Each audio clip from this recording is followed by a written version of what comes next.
Mansion House has always been a song that we've sort of started our set off live with. Take it down to its bare bones almost. It's about, you know, going out with your friends, letting loose, going, you know, wild with your friends and having a good time, and knowing that your friends have always got your back. In any other circumstance, you could be having a really bad night, but because you've got your friends there, you know they're going to pick you up and you're going to have a good time no matter, you know, what you get up to. The name Mansion House actually stems from a drink that we all started drinking when we first started recording the album. Actually, we didn't have a lot of money, and I used to work at Asda, and one of the drinks that I always used to see all the winos coming in and picking up was this bottle of £3 sherry called Mansion House. In a way, it sort of we all got a bit of a taste for it, and yeah, that kind of came our drink of choice. So yeah, that's we were sort of umming and ahhing what we should call the song because we didn't have a name, and I kind of jokingly said, let's call it Mansion House. And although it's not, you know, it's not going to win awards for that title, but that name means something to us because that drink sort of symbolises where we were at that point. So I think it was the most fitting. That's why we stuck with it. Bright Lights is about being in a band and so many things that come along with that. Meeting great friends, like how close you get with the guys in your band from spending hours and hours on end travelling the country in a rusty old van, sleeping in it, drinking in it, doing pretty much everything in it. It becomes your home for months on end, which can get a bit hard at times, but meeting people on the road as you do, as the two guys we got in the song, Mark and Sam, met them through touring, through playing great shows, through being in bands really, so that's why we wanted to get them involved in this. Mark Halls we met a couple of years ago from recording with Mike at CDS. He was in a band called Fake Modo, front guy for that, great vocalist, like we've known them for a long time. So it's cool to get him to do something with us. I think we'd been wanting to for quite a while, but nothing had ever fit before. And it just seemed a perfect opportunity to get him in, come down with us for the day, and smash out some killer vocals on that verse he did for us. And then Sam, who helped us write the end of the song and sang along quite a lot of that, from Mallory Knox. We met him a couple of years ago, played a really small show in Cambridge. I think it was one of Mallory's first ever shows, in fact. Yeah, great night, and yeah, we've known those guys for a couple of years now, so it's, again, like Mark, great to get them involved in on the song.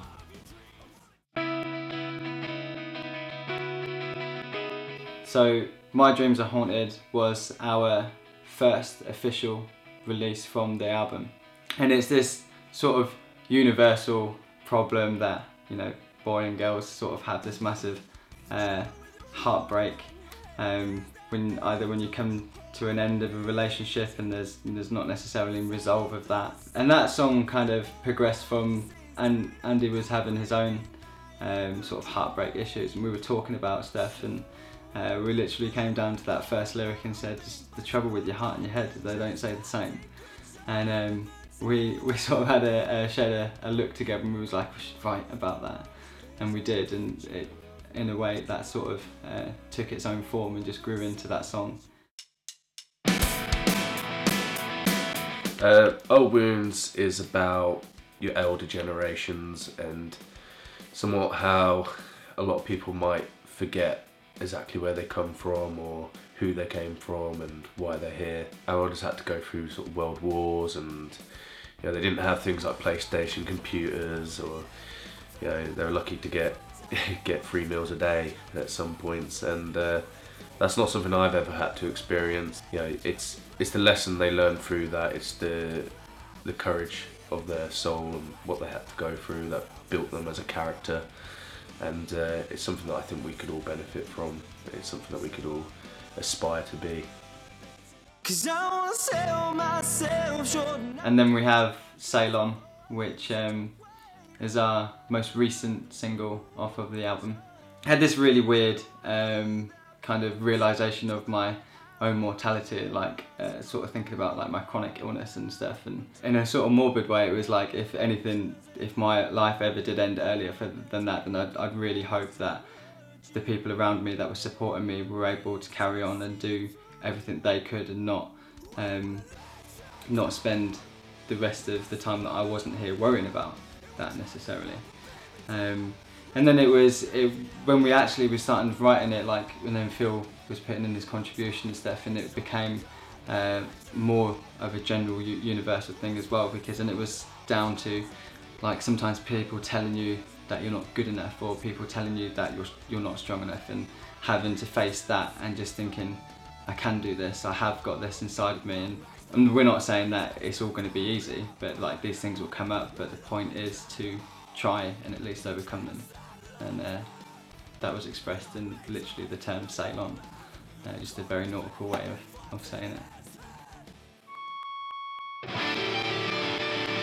1,000 Places to Sleep is about our hometown of Peterborough. There's a lot of people from here who go off to uni, go off just travelling all over the place, and they are always blaming their problems on this city rather than thinking about the genuine problems of what actually is they've got wrong. Most of the time it's something that will follow them wherever they go. No matter where they are, they will experience the same problems, but for some reason seem to blame it on coming from a small city. This was the first song we wrote for the album, probably about three and a half years ago now. It obviously means a lot to us because of that. It's the first song we wrote since Mark joined the band, and it's about something that means a lot to us. We're all incredibly proud of where we come from, so it just felt like something we had to put on the album for that reason, really. Tilt, that's an interesting one for us. I think it stands out quite a bit on the album, which I like. It's a very balls out rock song. It's got quite a southern style to it. The meaning idea that we had behind it, which was the idea of having one of those nights or one of those moods or where anything in life literally just makes you go on tilt. Doing things that you may regret or doing things which you may not usually do. It kind of has that attitude in the song, and lyrically it expresses those moments in time when that happens to any one of us. Had this idea of getting a local rapper, hip hop legend, Exodus Payne, who's from Peterborough as well, which we love, and we wanted to collaborate with him with this song because we knew that he'd understand the meaning that we wanted to express, and that he'd be able to do it in a way that would just take our 70% song and make it that 100%. The finished product, I think, is quite different for us, and that's what I'm proud of. It's got, like I say, it's got the hip hop beats, it's got some random effects that I would never use usually, and it's got a completely different vibe to it, and yeah, I like it. The Worst of It's our third official single off the album. It's takes a bit more of an upbeat pace, and with that the lyrics are a lot more positive. It's about being positive. It's about having, you know, the worst scenario you can imagine in this first world that we live in, and you know, you could sit there and complain about it, and you could be down on it, and in hindsight there's always someone worse off, there's always something else going on, and although right now those problems might seem big, in the long run they'll be trivial. And it's something that writing that song has taught me, is to be a bit more positive, and you know, if it rains on you, oh well, it's rained on you, you know, the worst things have happened. So this song is called Wislav because that was my grandfather's name. He used to live with us for a long while as he was getting older, and in that time we used to sit together, and he would tell me all about his early life. He was like torn away from his family because he used to live in Poland. They were invaded by Germany. He used to tell me some really interesting things, some really sad things, some really motivational things as well. So he was quite a big inspiration to think of something. I've never been through anything like that in my life, and he would be say things with a smile for starters as well. Towards the end of his life, or more specifically after he passed away, I started to realise that when we were talking, he did a lot of it. He shared a lot of his time and a lot of his stories with me, and I sort of felt like I hadn't done that. I hadn't reciprocated that. I hadn't given much of myself to him, and then I just had this horrible empty regretful feeling inside of me. Even when we was writing it, it felt like I'm specifically talking to him.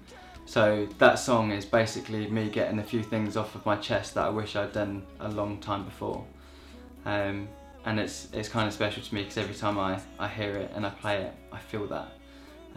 So it's kind of therapeutic in that way.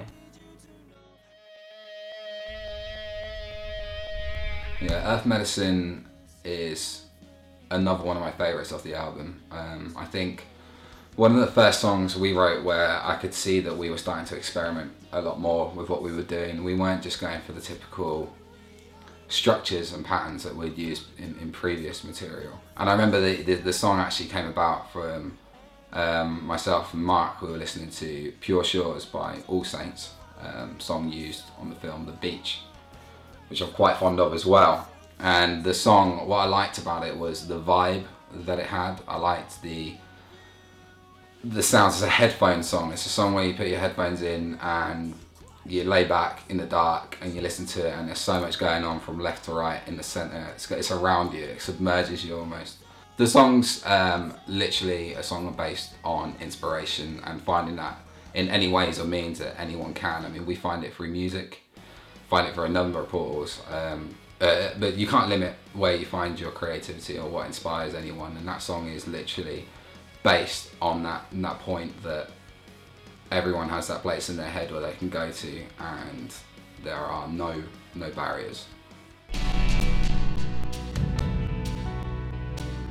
So when we were writing the song, we kind of jammed out this basis of a song. We had the bare bones musically sort of written, and around about the same time, Ryan had read a story in a newspaper about a horrible story about some special needs patients who had been sort of left in a hospital bed and just completely forgotten about, and nobody had really cared about them. And it was kind of that to us, that was quite, deep and meaningful. It was quite dark in a way, and something quite haunting about that idea that you could just be left somewhere and forgotten about. It's quite a horrible thought that nobody would ever want to be in that position.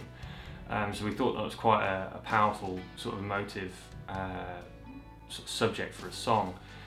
We invited Jerry, who is the drummer in a band called Turn and Run from Peterborough. He's also a stupidly talented keyboard player as well, and we wanted him to add his influence into the song. We gave him sort of the demo, we gave him what we'd got so far, what we'd recorded, and he sort of just he took it away and wrote some bits over the top of it, and then he came back and put this whole new meaning to the front of it. And that's when that was kind of the point where we realised that this song didn't have to just follow the normal template of being quite a storytelling song like most of our other songs.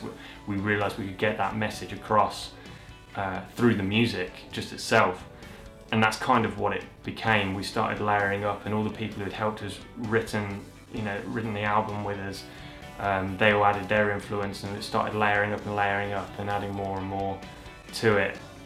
And we also thought that that would be a fantastic way to end the album, where it just sort of build up, get to a point, and then there'd just be silence, and that would be the end.